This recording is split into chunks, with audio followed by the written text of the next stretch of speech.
নমস্কার দর্শক বন্ধু, কেমন আছেন সবাই? আশা করি নিশ্চয়ই ভালো আছেন। আহ, পরশু থেকে বলতে পারেন আমি as a Indian, as a ভারতীয় আমি ভীষণ আনন্দিত, এবং কাল থেকে বাঙালি হিসেবে মানে আমি দ্বিগুণ আনন্দিত, গর্বিত, বিস্মিত। কেন সে কথাতে আসবো। সুনিতা উইলিয়ামস ভারতীয় বংশোদ্ভূত, সে কারণে সাধারণ ভারতবাসী হিসেবে প্রত্যেকের আনন্দ আছে। তার মধ্যে কালকে সংবাদ মাধ্যমে একটা আমাদের মাননীয়ার স্টেটমেন্ট কোথাও পেলাম, যদিও ভিডিওটা জোগাড় করতে পারিনি। তো তাতে দেখলাম তিনি বলেছেন তিনি স্পেস রিসার্চ নিয়েও, মহাকাশ গবেষণা নিয়েও পড়াশোনা করেছেন। তো স্বাভাবিকভাবে বিস্মিত হলাম, এবং অত্যন্ত বাঙালি হিসেবে গর্বিত হলাম।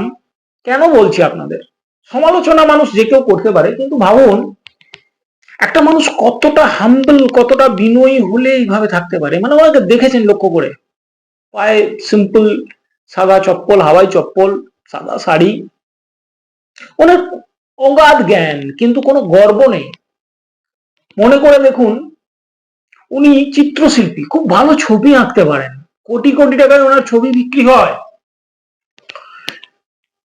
বাংলা সাহিত্যে অবদান অনস্বীকার্য। তিনি যে কবিতা লেখেন, ভাবুন কোন লেভেলের ডেপ থাকলে হয়। আপনাদের তো নিশ্চয়ই অনেকেই, মানে আপনাদের প্রায় সবারই মনে থাকবে এপাং ওপাং ঝপাং, আমরা সবাই ড্যাং ড্যাং, কোলা ব্যাঙের আছে কি ঠ্যাং, কবিতাটা মনে আছে? অনেকে হাসাহাসি করছিল, নিন্দুকরা করে, কিন্তু ভেবে দেখুন এপাং ওপাং ঝপাং অর্থাৎ শিল্প সামিটের সঙ্গে মিলিয়ে দেখুন ব্যাপারটাকে। শিল্প সামিটের জন্য তিনি এদিক ওদিক চারদিক লাফিয়ে বেড়াচ্ছেন, এপাং ওপাং ঝপাং, কিন্তু শিল্প আসছে না। আমরা সবাই ড্যাং ড্যাং, সবাই ড্যাং ড্যাং, অল ওভার বেঙ্গল ড্যাং ড্যাং, কর্ম নেই, শিল্প নেই, কর্মসংস্থান নেই, দেশে বেকার বাড়ছে, বাংলা তার মধ্যে এগিয়ে আছে, এগিয়ে বাংলা। যাই হোক, কোলা ব্যাঙের আছে কি ঠ্যাং, কোলা ব্যাঙেরও তো ঠ্যাং নেই, তাও লাফাচ্ছে। ঠিক তেমনি অবস্থা বাংলার, কাজ নেই, কর্ম নেই, রুজি রোজগারের টান, মানুষকে বাইরে যেতে হচ্ছে, কিন্তু বাংলায় লাফিয়ে লাফিয়ে এগিয়ে চলছে, বাংলায় উন্নতি হচ্ছে, উন্নয়ন হচ্ছে। এই পিসিমা একই সাথে ভাষাবিদ, ভিডিও ক্লিপিং গুলো নিশ্চয় মিমের আকারে এখনো আসে। হাম জানতা হ্যায়, করতা হ্যায়, হিন্দি বলতা হ্যায়, কেম ছো, গুজরাটি জানি, সংস্কৃত জানেন, আরো কত বিদেশের ভাষা মাঝে মাঝে বলেন, এটা শিখেছি, ওখানে গেছি, সেখানে থেকে এসেছি, রাশিয়া, স্পেন। মানে কোন লেভেলের পোটেনশিয়াল, বাংলা ধন্য আপনাকে পেয়ে। আর এই মহামানবীর নতুন একটা গুণ আমরা জানতে পারলাম কাল, উনি স্পেস রিসার্চ নিয়ে পড়াশোনা করেছেন। ভাবুন, হয়তো কোনোদিন শুনবেন যে সুনিতা উইলিয়ামসকে উনি টিপস দিয়েছেন। সুনিতা উইলিয়ামস ওনার কাছে টিপস নিয়ে গেছে যে পিসিমা কিছু টিপস দাও, কিভাবে মহাকাশে থাকবো, কিভাবে সেফলি ফিরে আসতে পারবো। এই যে আই মিন নাসা যে ফিরিয়ে এনেছে না, আমার মনে হয় কোথাও না কোথাও পিসিমার অবদান, অনুপ্রেরণা এতে আছে, থাকতেই হবে। আমি প্রথমে শুনেছিলাম, মানে দেখেছিলাম ওনার পড়াশোনা সম্পর্কে, উনি বলেছিলেন যে উনি ইসলামিক হিস্ট্রি নিয়ে পড়াশোনা করেছেন। পরে জানলাম উনি ল স্টুডেন্ট, আইন নিয়ে পড়াশোনা করেছেন, ওকালতি পড়েছেন। তারপরে আবার কালকে যখন শুনলাম, তখন আমি খুব অল্প শিক্ষিত মানুষ, আমার বিদ্যের দৌড় বিশ্বাস করুন খুব বেশি নয়। তো আমি চিন্তা করলাম যেগুলো কোথায় পড়া হয় দেখি, আমি এসব মানে আমার ইন্টারেস্টের বিষয় নয়। স্পেস রিসার্চ ওই আসছে যাচ্ছে শুনছি, ওইটুকুই ভালো, মানে এই ছোট মাথায় অত সব ঢোকে না। তো সার্চ করতে গিয়ে গুগল বাবার কাছে দেখলাম আইআইএসটি, মানে Indian Institute of Space Science and Technology, এর মানে লোকেশন হচ্ছে তিরুবনন্তপুরম, এখানে পড়ানো হয়।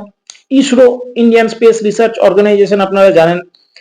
আচ্ছা, Vikram Sarabhai space centre, VSSC, Satish Dhawan space centre, space application centre, LPSC, এরকম করে। তারপরে দেখলাম আইআইটি রুরকি, আইআইএসিআর, এরিজ নৈনিতালে আছে, আইইউসিসি, সরি আইইউসিএ, আমার নাম বলতেও মুখে আটকে যাচ্ছে, ফাম্বলিং হচ্ছে, লক্ষ্য করুন। Pune, NCRA Pune, PRL Ahmedabad, RRI Raman research institute Bangalore, IIA Bangalore, মানে হাতে গোনা কয়েকটা জায়গায় ভারতবর্ষে পড়ানো হয়। আমি অবাক হয়ে গেলাম যে পিসিমা ঠিক কোথা থেকে পড়াশোনা করেছেন। মানে এই ইনস্টিটিউট গুলোর মধ্যে কোথাও তো পড়তে হবে, মানে এটা তো ঠিক কালীঘাটে বসে পড়া যায় না, এমন একটা সাবজেক্ট নয় যে আপনি কালীঘাটে বসে পড়াশোনা করে নিলেন বা কোনো সরকারি স্কুলে গেলেন বললেন আমাকে একটু স্পেস রিসার্চ নিয়ে পড়িয়ে দাও, হবে না। আম, আমি সেটাই ভাবছিলাম যে জীবনে তিনি রাজনীতি করলেন, ল নিয়ে পড়লেন, ইসলামিক হিস্ট্রি নিয়ে পড়াশোনা করেছেন, ওই জন্য উনি ইসলামটাকে ঠিকঠাক বোঝেন, জানেন।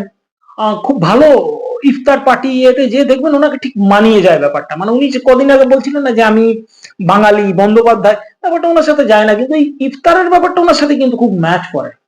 আপনারা এবার এর মধ্যে পলিটিক্স খুঁজলে আমার কিছু করার নেই, বাট এই যে নতুন পালক যেটার কথা বললাম, যিনি স্পেস রিসার্চ মহাকাশ বিজ্ঞান নিয়ে পড়াশোনা করেছেন, ভাবুন কি অনন্য সাধারণ প্রতিভা।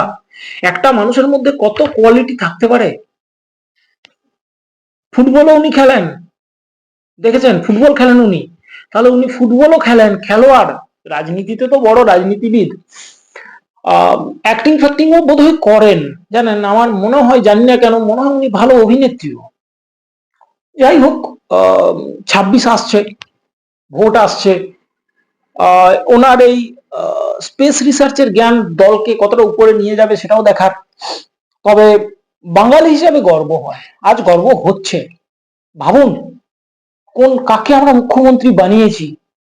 একই ধারে একাধারে একটা মানুষ চিত্রশিল্পী, সাহিত্যিক, কবি, ভাষাবিদ, ক্রীড়াবিদ, অভিনেত্রী, রাজনীতিবিদ, ওকালতি পড়েছেন, উকিল, আইন বোঝেন, আইনজ্ঞ, আর এই আপাতত সর্বশেষ সংযোজন মহাকাশবিদ। ধন্য, বিশ্বাস করুন, আমি বাঙালি হিসেবে বাংলায় এনার পিরিয়ডে জন্মগ্রহণ করে আমি ধন্য। বাংলার এটা গোল্ডেন যুগ চলছে, গোল্ডেন এরা, স্বর্ণ যুগ বাংলার ইতিহাসে।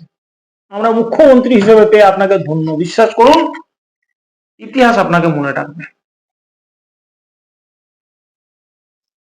কালকে আসতাম, ব্যক্তিগত কিছু অসুবিধার কারণে কালকে আপনাদের সাথে কথা বলার সুযোগ হয়নি।